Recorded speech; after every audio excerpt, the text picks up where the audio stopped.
Details that Londoners didn't even notice they were noticing were given a place in the sharp-eyed author's books. Like foreigners, Dickens noted the native customs. He reproduced them faithfully for the locals, just as the visitors reported them to their audiences at home.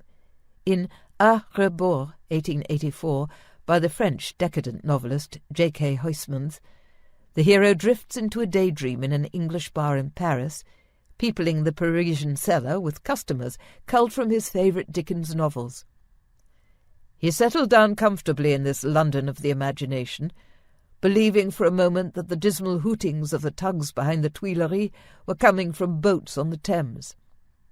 As Walter Benjamin quoted half a century later, Dickens did not stamp these places on his mind. He stamped his mind on these places.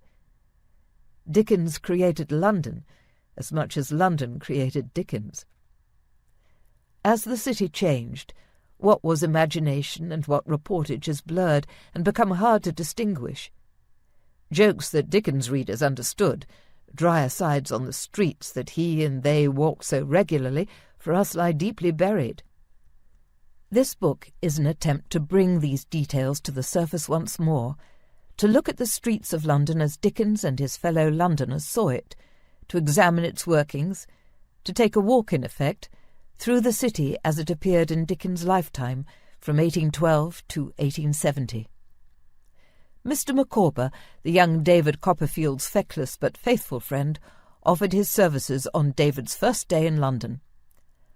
"Under the impression that your peregrinations in this metropolis have not as yet been extensive, and that you might have some difficulty in penetrating the arcana of the modern Babylon, in short, that you might lose yourself, I shall be happy to call this evening and install you in the knowledge of the nearest way."